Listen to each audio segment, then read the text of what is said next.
Howdy guys, Matty-V, Phuket, Thailand. It is Friday the 7th day of May 2021 and I'm coming to you from the beautiful Keepin beach as usual. Haven't made much content in the last month or so. To tell you the truth mate, I really haven't had the energy to produce any content with everything that's going on here at the moment and with the shutdowns, but I'll get onto that a little bit later on. Just at the start of this video, I'm just going to answer a few questions that I get regularly coming up from the subscribers. Just ask me how I live and all that type of thing. So the best way to show you how I live is probably to show you a few of my pets that live with me and share my time.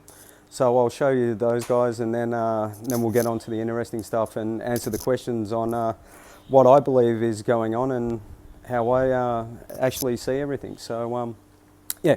Take you inside, I'll introduce you to my my pet family. Okay guys, this here is my little baby. This is my little Fatsy girl. Fatsy girl. Now this one is super sweet. She sleeps on my pillow. She's a bit scared, she doesn't like the camera. So there she goes, she's hiding under the seat there with my son.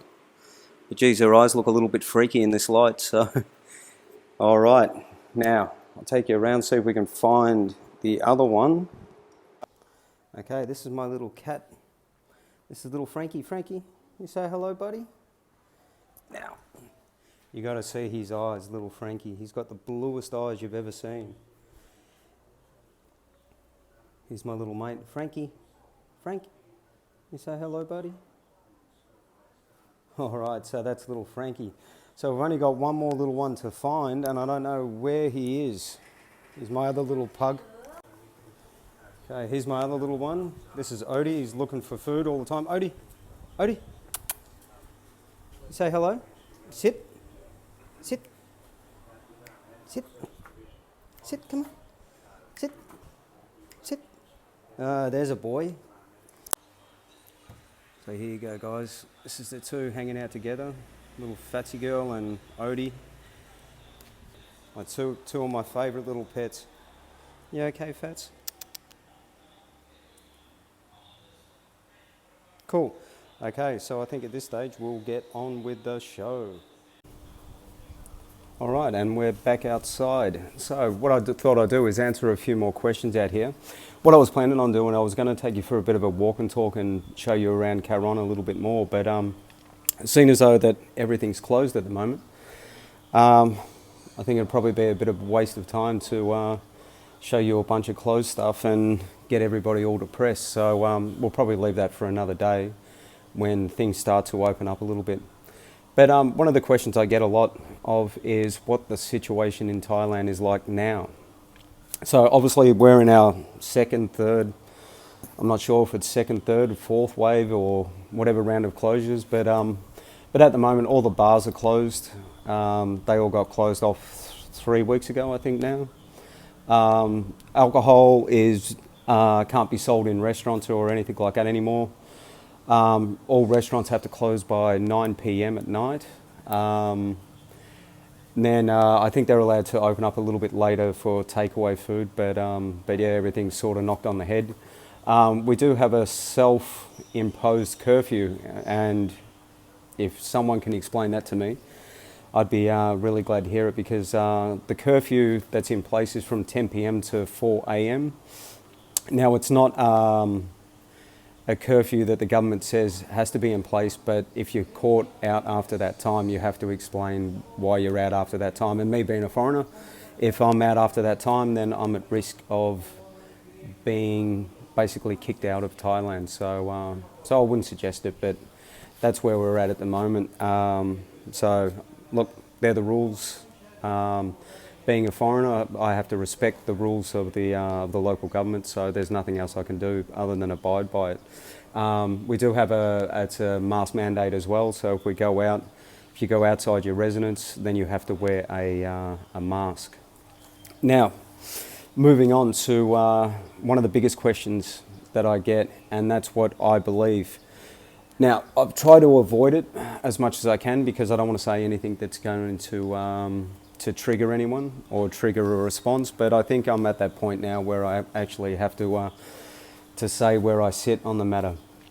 Now, the way I look at it, if you live your life and you think that there's all these microscopic demons around that you're going to breathe in, and that these little demons are going to enter your lungs with little ice picks and start picking at your lungs and send you to your forever box in an untimely fashion, then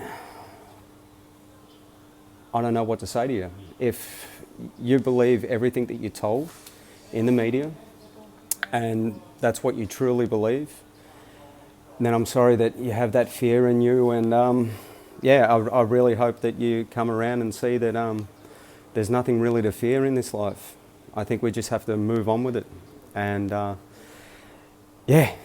what else can I say? I just don't believe that life is as bad as what everyone's making it out to be. And I think we, have precautions, respect everyone, respect other people. If it means wearing a mask, well, so be it. But I don't want to put anyone off, but it's just personally, I just don't think that that everything's as bad as what it is. When you look at the way the media are portraying things, when you look at the way everything completely contradicts itself, one day you're told this, the next day you're told that, the next half an hour the goalposts are moved again, right from the start. And we're into 15 months now of being dictated to, and every time they say something, within 24 hours it's completely the opposite.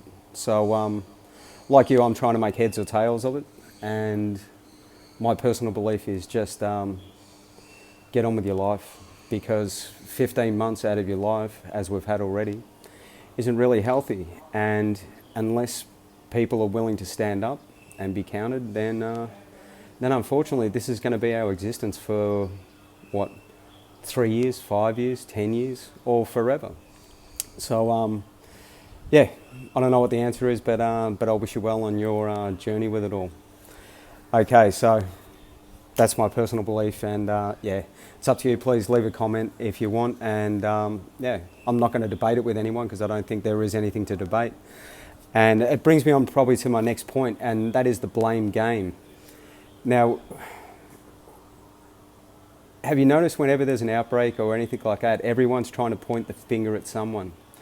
Everyone wants to make it personal and to blame somebody for it. Now, I don't believe, like at the moment in Phuket, people are blaming groups from Bangkok for coming down and spreading the virus down here.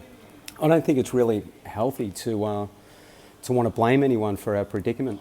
I think that makes it easier to justify our own feelings of isolation, to pinpoint it on someone else and to blame someone else for essentially something that was going to happen anyway. To me, it just looks like it's, how can I put it into words? It just makes it easier to blame someone than to blame the people that are really perpetrating the lockdowns worldwide. And I just don't mean in Thailand. I mean every country's having the same problem. So don't blame anyone. Just improve yourself and get over it. Now, the other big question that I pose, and this is one that I'd like your feedback on, and I'd like to ask you the question: is anything ever going to come back? Is life as we knew it? Is anything going to come back? Is it going to be through herd immunity?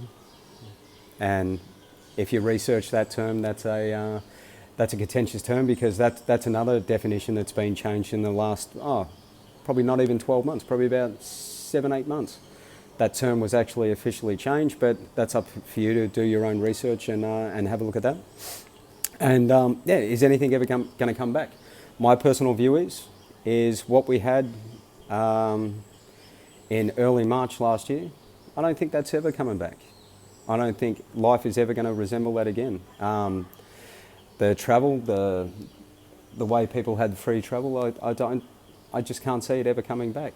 And as we move through time, as you can see, what was going to be 2 weeks turned into 6 months, has turned into 15 months now, has turned into how long? How long are we going to wait until we, or are we just going to sit back and say, well, oh geez, wish we had done something earlier, because looking back on it now, we're 5 years into a 2 week shutdown. So that's going to have to be for you guys to answer. So again, I'm just one person. I've just got my own thoughts on things. I've got plenty of time to reflect, so and plenty of time to research and things like that. So yeah, you answer me that question. I ask you the question, please. Is anything ever going to come back? Answer either down in the info box below, and I'll get straight back to you as well with my thoughts on your answers. Okay, there is a big thing over at my friend John LeBon over at his website called johnlebon.com. There has been a new topic that he did put up a few weeks back, and it gave me the chance to ponder as well, and that's hope versus hopium. Now, it's one of those things. We all hope that everything's going to come back. Do we have false hopes in that respect? Go across to the website or check him out. I'll leave a link to his website and to his YouTube channel down below. And check out some of his work, because it's quite thought-provoking, actually, to have these questions posed to you and try to answer them for yourself. Again, there's no right or wrong answers to anything. It's just probably what your beliefs are. And if you look at the big picture of everything, there's a big picture. We've got about that much information, and there's this massive picture that no one's taking into account. And everything's still moving. There's still so many moving parts to this whole situation. But yeah, maybe we can get to the bottom of some of these bigger questions together. It's my little fatty girl in the back. She's marching around, checking everything out. So yeah, look, on that note, I might leave it on this Friday. It's a big afternoon coming. My wonderful team, the Richmond Tigers, have a grand final rematch against Geelong this afternoon. So I'm looking forward to that. I do enjoy my sport. It's one of the best things. I find it such a break away from everything that's going on, and yeah, just to watch a game of football for a few hours and chill out and sit around with the boys and maybe have a beer or two and cheer on the team, I find is really therapeutic and just such a great thing to do. So yeah, all right. So we'll leave it there on this Friday, the 7th day of May. Thank you for joining me, and I'm sorry if this content today is a little bit heavy for you, but yeah, someone has to start the conversation and start asking some questions, and if we can do that together, I think it'd be fantastic. So yeah, appreciate your time for listening, and we will see you soon. Look forward to your comments, guys. Much appreciated.